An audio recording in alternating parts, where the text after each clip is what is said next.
sommes en Haute-Maurienne et nous arrivons au col du Mont-Cenis. Et donc dans le chapitre sur la frontière, on voit que les frontières sont une construction humaine et non naturelle. Et c'est ce qu'on va voir aujourd'hui avec une frontière qui était une limite de partage des eaux qui a été décalée suite à des accords internationaux.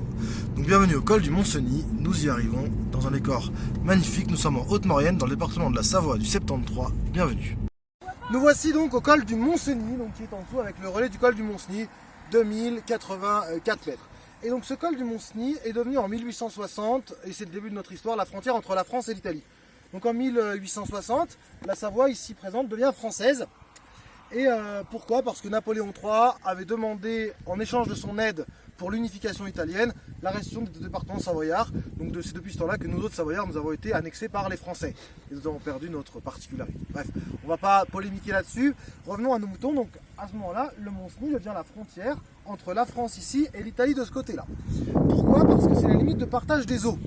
Donc, dans le traité de Turin, les frontières étaient, on va dire, des frontières naturelles. Et au 19e siècle, il y avait l'idée qu'il fallait que les pays aient une unité géographique. Donc, si vous faites pipi à droite, tout cela va dans l'Arc, qui lui-même va dans l'Isère, qui lui-même va dans le Rhône. Donc, ici, vous avez le bassin versant du Rhône. Et là, vous avez le bassin versant du Pô. D'accord? Et donc là, entre guillemets, les eaux coulent vers l'Italie. Donc, il était logique que chacun soit responsable de sa zone géographique. Sauf que, en 1947, et c'est ce qu'on verra dans la suite de la vidéo, cette frontière a été déplacée. En effet, aujourd'hui, ici, je suis en France. Ici, comme ici, je ne suis plus à la frontière entre la France et l'Italie, parce que la France a gagné 82 km². Donc le lac du Mont-Cenis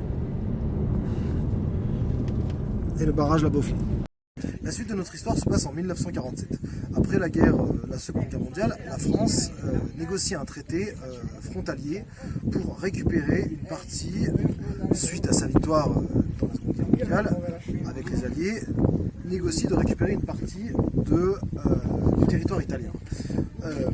Donc, suite au traité de Paris, qui est signé en 1947 entre la France et l'Italie, la France récupère 82 km², donc en aval du col du Mont-Cenis, donc le col du Mont-Cenis se trouve là-bas, et toute cette zone-là, qui est pourtant sur le bassin versant du Pô, est restituée à la France. Cette zone fait l'effet d'un traité, et la frontière se trouve maintenant légèrement à l'aval du barrage du Mont-Cenis. Immédiatement, la France s'approprie cet espace et construit un énorme barrage qui est le barrage du Mont-Cenis ici et qui sert de barrage d'équilibre. En effet, les eaux de la vallée de l'Arc et de la Haute-Maurienne sont amenées dans ce barrage qui ensuite sont reprises dans le barrage pour être turbinées à Valrodin, plus bas dans la vallée de la Maurienne. La production de cette méga installation hydraulique correspond à une consommation qui est 6 fois la ville de Chambéry annuelle, donc c'est une énorme installation hydroélectrique. Une partie de l'eau est cependant restituée à l'Italie, donc c'est 1/5 de l'eau annuellement qui est restituée à l'Italie, en vertu du traité justement de Paris qui a été signé en 1947. Et donc on va aller jusqu'à la frontière là-bas. Alors ce qu'on voit, c'est que la frontière c'est un construit historique. Elle peut se déplacer et surtout elle est un construit de droit qui est l'objet de traités et c'est pas un construit naturel qui est lié simplement à une limite de bassin versant. Alors maintenant quelques restes de la frontière, donc le port de Varizelle en face, qui justement a été construit par les Italiens en 1872, parce qu'à l'époque c'était en Italie pour surveiller la France. Et pour surveiller la France on pouvait arriver par deux endroits, donc par le col du Petit Mont-Cenis qui est là-bas, qui était l'arrivée initiale la plus fréquente, ou par le col du Mont-Cenis là-bas. Donc les Italiens avaient mis ce fort là pour protéger les éventuelles invasions françaises. Et ce fort a servi jusqu'en 1945, et puis après il n'avait plus lieu de servir parce qu'il a été mis en France. Voilà. Voici le fort de la Varizelle en français, parce qu'il est français maintenant, parce que nous sommes ici en France, bien sûr toujours à côté du lac du Mont-Cenis et du barrage du Mont-Cenis, et là-bas l'Italie, et donc toute cette partie que la France a récupérée à l'Italie. L'Italie est là-bas, donc on a la ville de Suse, qui était l'ancienne capitale romaine des Alpes côtiennes, et qui a donc un arc d'Auguste, donc on verra peut-être une image tout à l'heure si j'y vais. Et donc l'Italie a perdu tout cet espace, riche en production d'hydroélectricité comme vous le voyez, et donc là il y a une partie de l'eau qui redescend côté italien, et donc on voit que la limite de partage des eaux est maintenue, parce que 1/6 de l'eau arrive du bassin versant du Mont-Cenis, cet 1/6 des eaux est redonné à l'Italie, parce qu'on a gardé l'idée de frontière naturelle, donc l'eau est réclamée par les Italiens, donc ils ont 1/6 de l'eau, et l'autre partie est turbinée vers la France et va par là-bas. Donc voilà, c'est marrant, on a maintenu l'idée de partage des eaux alors que même la frontière ne respecte plus ce partage.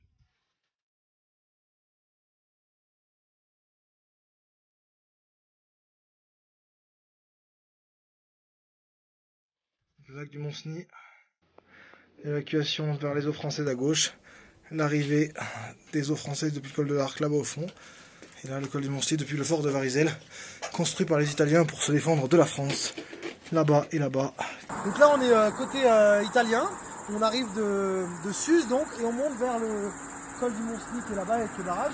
Et on entre en France. Donc avant d'être en haut du col, c'est lié à ce décalage de la frontière.